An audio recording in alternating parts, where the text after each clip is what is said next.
मेरी भाभी मुस्कुराते हुए मेरे पास आई और उन्होंने मुझे गले से लगा लिया। मैं उनको देखकर बहुत ही खुश हो गया क्योंकि वह मेरी जान पहचान वाले और कोई भी नहीं थे। भाभी को देखकर मुझे बहुत ही खुशी हुई थी क्योंकि जब भाभी शादी कर हमारे गांव आई थी तो उस समय मैं केवल 17 साल का था। मेरी भाभी का अपने ससुराल में रहना बस एक ही साल बीता था क्योंकि वह शादी के एक साल बाद ही दूसरे शहर अपने पति के साथ रहने चली गई थी। उनके पति नौकरी करते थे, इसलिए वो ज्यादातर शहरों में ही रहती थी। पर आज इस तरह भाभी मुझसे लिपटने से मुझे बेहद ही सुकून मिल रहा था। पता नहीं क्यों मुझे उनकी आकर्षण मुझे अपनी ओर खींचती चली जा रही थी। दिल कर रहा था कि भाभी मुझसे ऐसे ही लिपटे रहे। उनकी छुअन से एक अलग ही तरह का आनंद मिल रहा था जिसे मैंने पहली बार महसूस किया था। थोड़ी ही देर के बाद भाभी मुझे अपने घर ले गई। रात के 10 बज चुके थे। भाभी ने कहा चलो अब हम लोग सो जाते हैं। बाहर तो रात गहरी हो रही थी और अंदर का माहौल आहिस्ता आहिस्ता गर्म होता जा रहा था। फिर भाभी मेरे बिल्कुल करीब आ गई। मैं एक छोटे से गांव का रहने वाला हूँ और मेरी उम्र 22 साल है। ये कहानी मेरी जिंदगी की एक सच्ची घटना है। मैं अपने रिश्तेदार की शादी में उनके गांव गया हुआ था।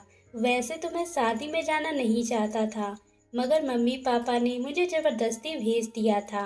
उसी गांव में मेरी एक दूर के रिश्ते की भाभी भी उस शादी में आई थी। उनका नाम सलोनी था और उनकी शादी का करीब 5 साल हो गए थे, लेकिन अभी तक उनकी कोई भी औलाद नहीं हुई थी।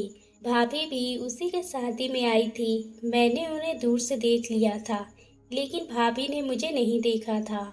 जब हमारे गांव में नई नवेली दुल्हन बनकर आई थी तो मुझे वह बचपन से ही अच्छी लगती थी क्योंकि वह मेरा बहुत ही ध्यान रखती थी। मैं भाभी को करीब से पहली बार ही देखा था। अपनी शादी के कुछ दिन बाद वह हमारे गांव में आई थी, लेकिन इस बार मैं भाभी को देखते ही रह गया था। वह किसी खूबसूरत हीरोइन से कम नहीं लग रही थी। मैं उनकी खूबसूरती को शब्दों में बयां नहीं कर सकता।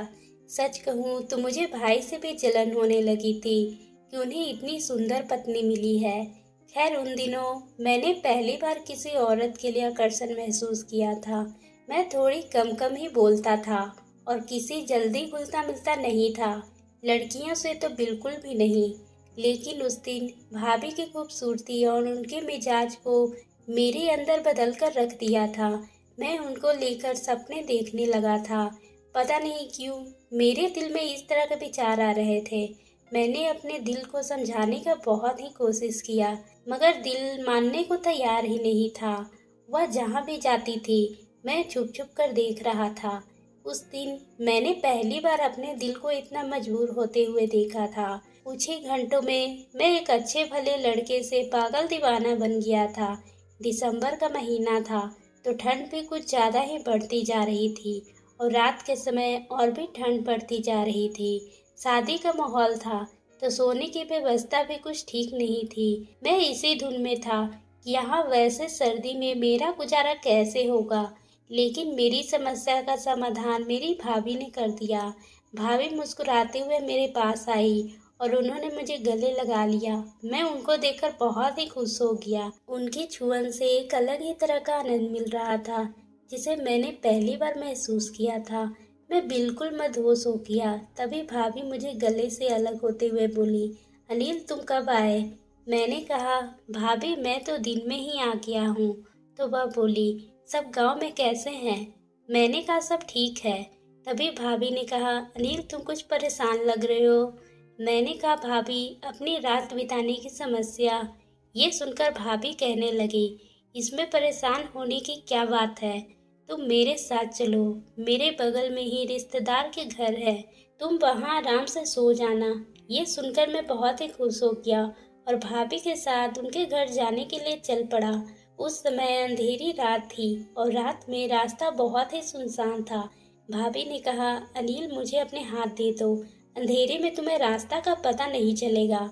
मैं अपना हाथ भाभी के हाथ में रख दिया और जैसे ही उन्होंने मेरा हाथ अपने कोमल हाथों में लिया, मेरे तो पूरे बदन में ही करंट से दौड़ गए और अपने हाथ में उनका कोमल हाथ पकड़कर मुझे बहुत ही अच्छा फील हो रहा था। आहिस्ता आहिस्ता हम दोनों एक दूसरे का हाथ पकड़कर उनके घर की तरफ बढ़ने लगे थे। उस रास्ते में कुछ और लोग भी अपने गांव की तरफ जा रहे थे और हमसे आगे कुछ ही दूरी पर दो तीन औरतें भी जा रही थी और भाभी के बारे में बातें कर रही थी।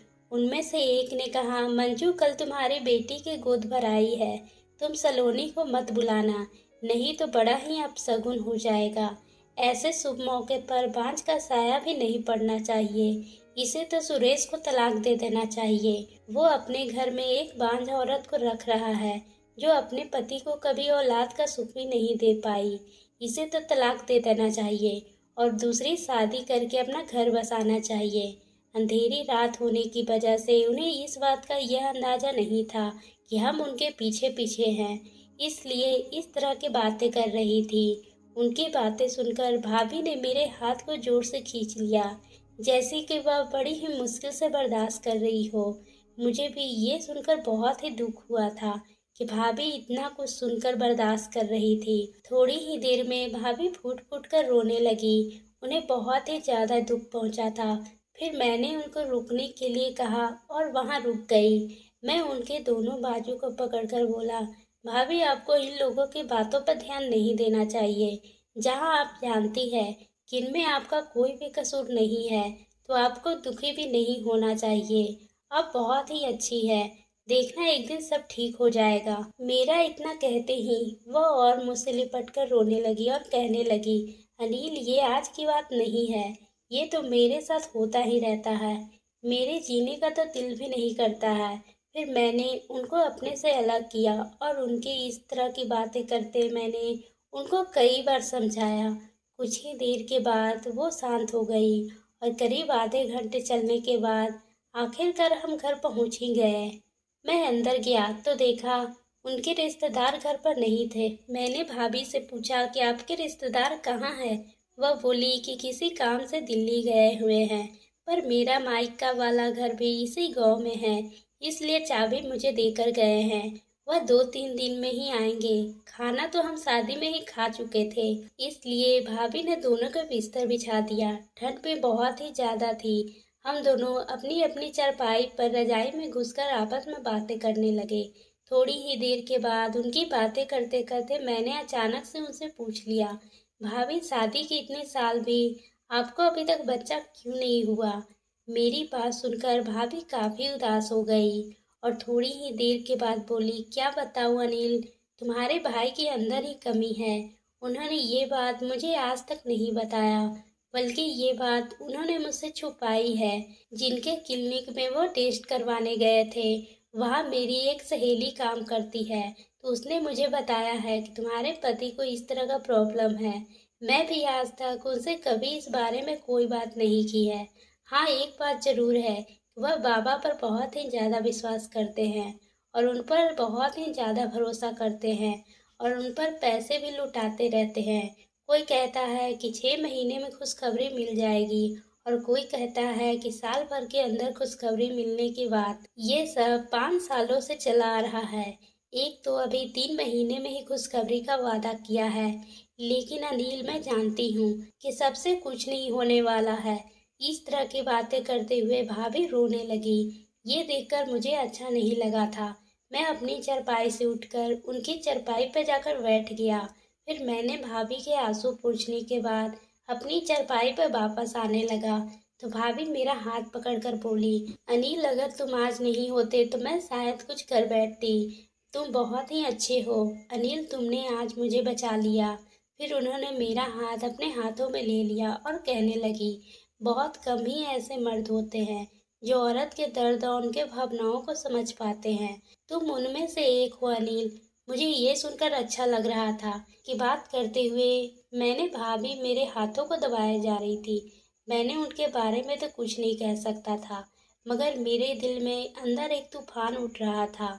मेरा भी दिल कर रहा था कि मैं उनको छू लूं, मगर मेरा मन उसके लिए इजाजत नहीं दे रहा था। फिर उन्होंने कहा कि जो भी लड़की तुमसे शादी करेगी वह बहुत ही खुशकिस्मत होगी, क्योंकि तुम औरतों की इज्जत करते हो, उसकी भावनाओं को भी अच्छे से समझते हो और वह अपनी बातों में मसरूफ थी।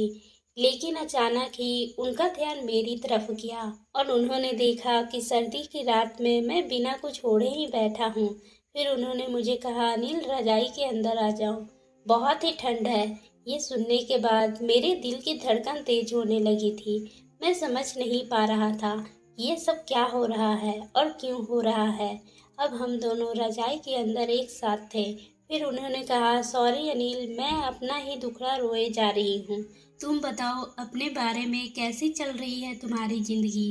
भाभी बस नौकरी ही तलाश में जिंदगी गुजर रही है, मगर जॉब है कि मिलता ही नहीं। कोई बात नहीं अनिल, अभी तो तुम्हारे पास लंबी जिंदगी पड़ी है, नौकरी जल्दी ही मिल जाएगी। फिर भाभी मेरे बिल्कुल करीब आ गई, क्यों कहे कि मुझसे चिपक गई। अनिल, तुम्हारे मन में कभी ऐसा विचार नहीं आया कि तुम्हारे भी एक गर्लफ्रेंड होनी चाहिए। विचार तो भाभी आते हैं, मगर ऐसी कोई मिली ही नहीं। फिर भाभी मेरी तरफ मुड़ गई और उन्होंने कहा, अनिल तुम्हें किस तरह की गर्लफ्रेंड चाहिए। मैं भी तपाक से कह दिया, बिल्कुल आपकी तरह चाहिए। फिर उन्होंने मुस्कुराते हुए कहा, मेरी तरह ही क्यों चाहिए, क्योंकि आप बहुत ही सुंदर हैं और समझदार हैं और एक अच्छे दिल के इंसान भी हैं। तुम झूठ बोल रहे हो ना। भाभी, मैंने कहा, भाभी झूठ क्यों बोलूँगा, काश आप मेरी नज़रों को देख पाती। फिर उन्होंने एक ऐसा सवाल पूछा जिससे मेरा दिमाग एकदम से टकरा गया। उन्होंने पूछा कि मैं तुम्हें अच्छी लगती हूँ। मैंने कहा, अच्छी नहीं भाभी, बहुत ही अच्छी लगती है। अब मुझे थोड़ा थोड़ा यकीन हो गया था कि भाभी मुझ में इंटरेस्ट ले रही है। बाहर रात गहरी होती जा रही थी और अंदर का माहौल आहिस्ता आहिस्ता गर्म होता जा रहा था। फिर भाभी बोली, तुम पहले इंसान हो अनिल जिसे मुझ में इतने गुण दिख रहे हैं। ऐसा लग रहा था जैसे मेरी बातों से भाभी को बहुत ही खुशी मिल रही थी।